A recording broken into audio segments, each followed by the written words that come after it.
Welcome to Light Realm History, where we journey through the paths of greatness from times past. We honor the sacrifices of remarkable men who illuminated the world with their courage and vision. Subscribe to join us, hit the bell icon, and don't forget to share your thoughts on what you've learned. Now, let's begin our adventure. Eusebius of Caesarea, the father of church history. Prologue: a storm over the ancient world. Thunder cracks over the Mediterranean coast. The sea lashing the stones of ancient Caesarea. In the flickering candlelight of a small study, a solitary figure bends over a battered desk, his quill scratching furiously across parchment. The air is thick with the scent of ink, wax, and the salt of the nearby sea. This is Eusebius, a man racing against time, determined to save the memory of a persecuted faith from the jaws of oblivion. It is the dawn of the 4th century, and the world is in turmoil. The Roman Empire, once the undisputed master of the known world, is cracking under the strain of internal decay and external threat. In the East, new powers stir. In the West, old traditions are dying. And at the heart of this storm, Christianity, once a tiny sect, has grown into a movement that threatens to reshape the world. But the cost is high. Persecution, betrayal, and martyrdom stalk the faithful. Whole communities vanish overnight, their stories lost to fire and sword. In this darkness, Eusebius makes a vow.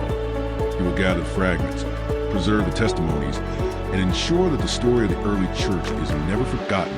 Chapter 1: The Keeper of Lost Stories. Eusebius was born in Palestine around 263 AD, a time when the wounds of persecution were still fresh. The reign of Emperor Gallienus had brought a fragile peace, but the scars of Valerian's brutal campaigns lingered. Eusebius' early life is shrouded in mystery. Was he born into a Christian family? Did he find faith on his own? The records are silent, but his later devotion suggests a soul marked early by the power of belief. As a young man, Eusebius was drawn to Caesarea, the city founded by Herod the Great, a crossroads of cultures and ideas.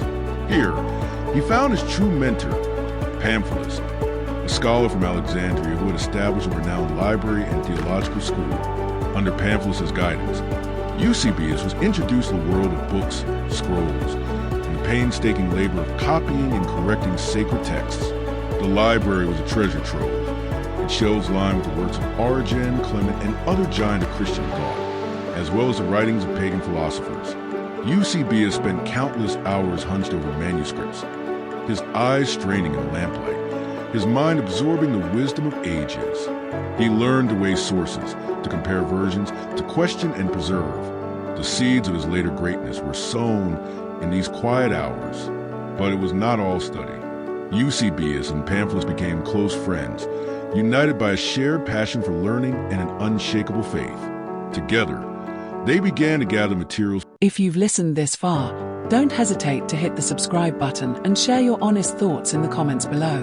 Now, let's continue our adventurous journey together.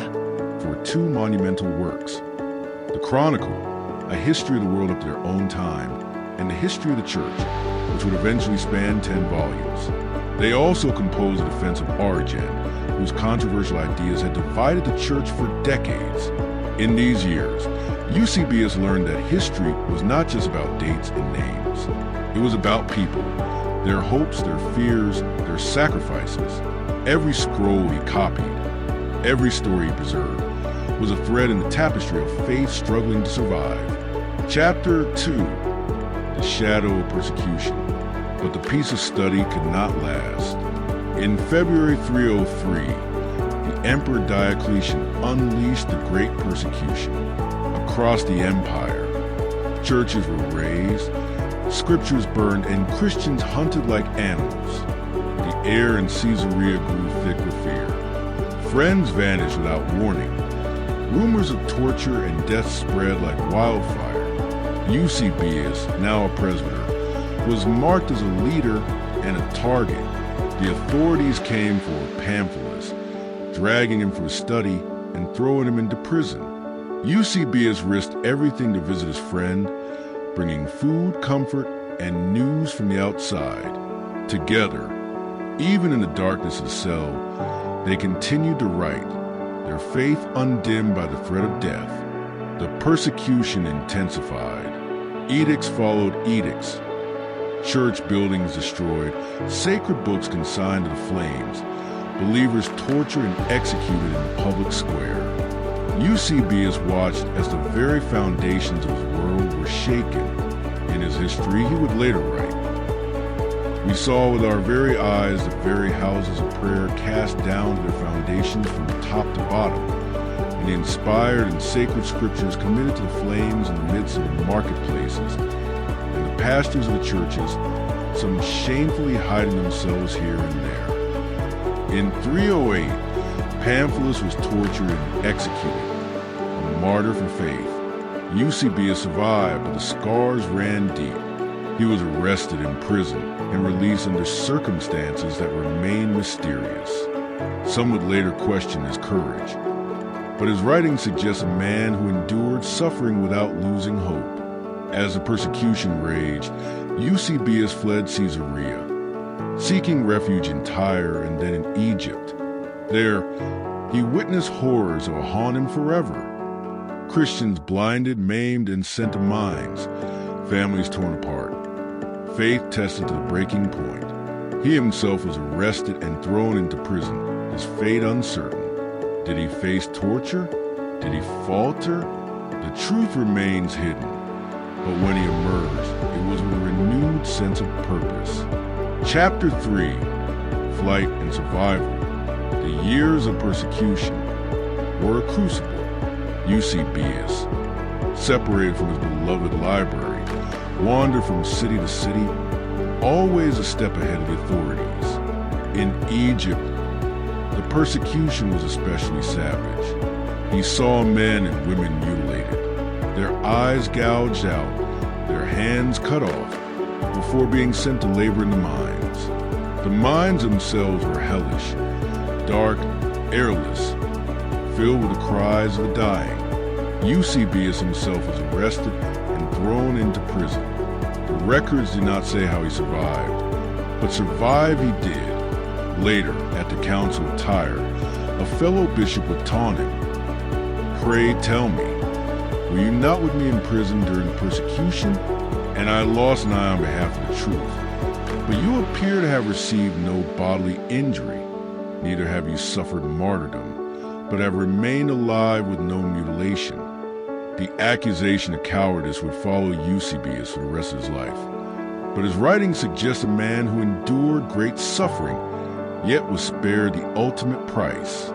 When the storm finally broke, Eusebius returned to Caesarea. The city was scarred, its churches in ruins, its people traumatized, but the faith had survived, and so had its chronicler. Chapter 4, The Pen Triumphs Over Sword. Amazingly, even as the world burned, Eusebius wrote. The years of persecution were also the most fruitful period of his literary life. He added to his chronicle and history of the church, wrote a life of Pamphilus, began his Martyrs of Palestine, and completed 10 other books on Christian topics.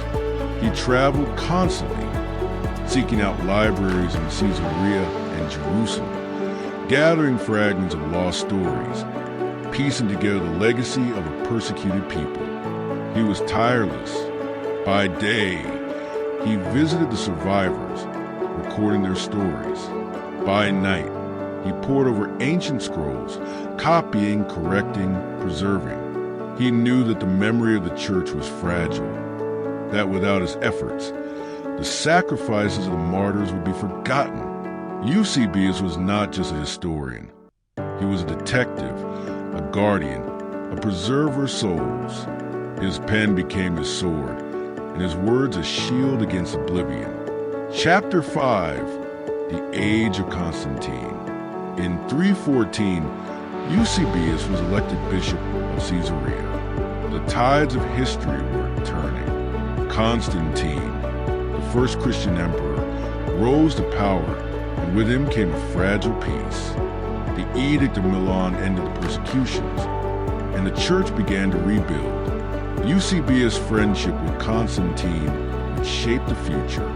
He was present at the emperor's side, chronicling his victories and casting him as God's chosen instrument. When Constantine dedicated the church in the Holy Sepulchre in Jerusalem, Eusebius addressed the emperor and the assembled bishops, his words ringing with hope and triumph. But the peace was uneasy. The wounds of persecution were still fresh, and the church was divided by new controversies.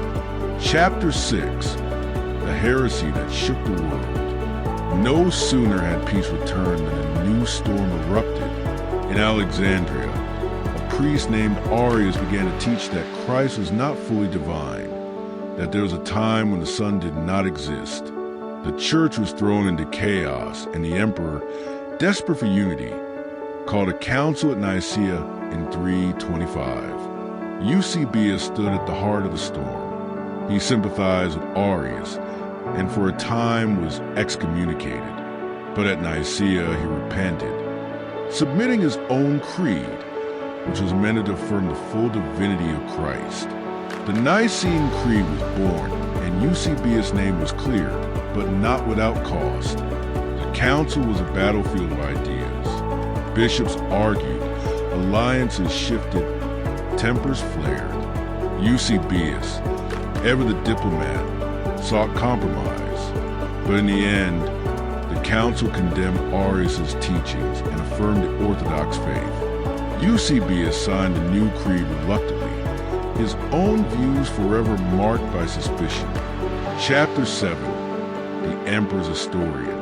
Eusebius became Constantine's chronicler, preparing 50 copies of the scriptures for the new churches of Constantinople. He composed orations in praise of the emperor, painting Constantine as a living image of Christ, a ruler ordained by heaven to guide the world. When Constantine died, Eusebius wrote his life of Constantine, not merely a biography, but a hymn of praise, casting the emperor as God's representative on earth. The line between history and hagiography blurred, but Eusebius' influence was secure. He was honored by the emperor, offered the bishopric of Antioch, which he humbly declined, and made president of the synod at Tyre. His relationship with power was complex, admired by some, distrusted by others, but his role as the empire's historian was unchallenged. Chapter 8, Legacy and Controversy. Eusebius died in 339, leaving behind a legacy unmatched in the ancient world. He was the first to attempt a grand history of the church, preserving stories that would have vanished forever. His work set the pattern for all future historians, a foundation upon which the memory of the early church would rest. Yet, controversy clung to his name. Some questioned his theology, his closeness to power, his willingness to praise emperors and compromise with heretics. Was he a faithful witness, or a courtier shaping history to suit his masters? Whatever the truth, Eusebius' greatness endures. Without him, the story of the early church, its martyrs, its heroes, its struggles, will be lost in the mist of time. He was the keeper of memory, the father of church history, and the bridge between a world in darkness and the dawn of a new faith. Epilogue, the keeper of memory. Today, scholars still pore over Eusebius' works, searching for clues to the past. His words have survived the centuries, outlasting empires and kingdoms, wars and revolutions. In the flicker of candlelight and the quiet of libraries, his voice still speaks, reminding us that history is not just about kings and battles, but about faith, courage, and the power of memory. Eusebius' story is a testament to the enduring strength of the written word, and to the indomitable spirit of those who refuse to let the past be forgotten. To enjoy more inspiring stories and deep insights, don't forget to subscribe and leave a comment. What you learnt, enjoyed, or what history you'd love us to create contents on. Thank you. Hit the bell icon so you never miss an episode. Your support means the world to us and helps us keep creating contents you love.